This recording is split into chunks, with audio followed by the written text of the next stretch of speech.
Welcome to the How Are You distinction. I invite you to listen to this as if this is you and your life. See what reveals itself to you in this story, and at the end, I'll also share the most powerful way to answer this question anytime, anywhere, no matter what is going on in your life. So, how many times a day do you ask or answer the question, how are you? I'm sure it's lots. We open conversations with how are you? We use it in lieu of hello. We get asked it and we ask it back over and over and over. The one thing I know for sure is this. How I'm able to answer how are you is hugely dependent on my stress levels. My answer is based on my nervous system's capacity to navigate what's present and real for me in the moment. I remember when I was working 80 hours a week in tech.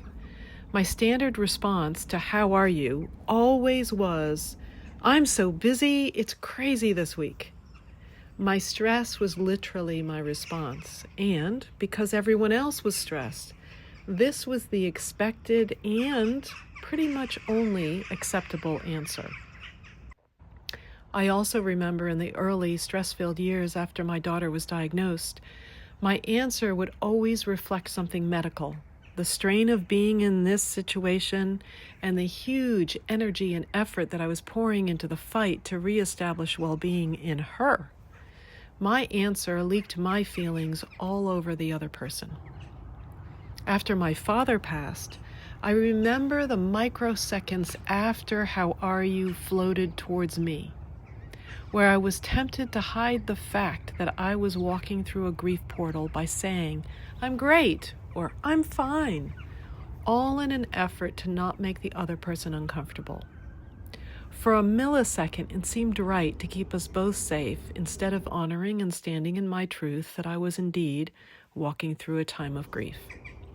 And then, there were those moments in my life or my business when everything seemed to be crumbling around me. I remember the urge to paint on a smile and throw out a falsely optimistic response to prove something about how strong or skilled or capable I was. Here's the thing. Answering from stress only adds to stress. It doesn't matter if you're leaking your feelings or trying to create safety or a false sense of capability. Each of these answers are beacons to your brain that only deepen the signal that no, you're not safe. And as a result, your unconscious brain will always trigger your fight, flight, freeze, collapse response, as it always does in times of danger or perceived danger. By answering from stress, you will be eroding your ability to create genuine connection with the person asking and adding to the weight you carry in your nervous system. So how do you answer, how are you? Powerfully, honestly, and in a way that doesn't add to your stress? Simple. You stay present. You answer from the present. Here's the other thing we know. When you are in stress, you're operating from the past or an assumed future.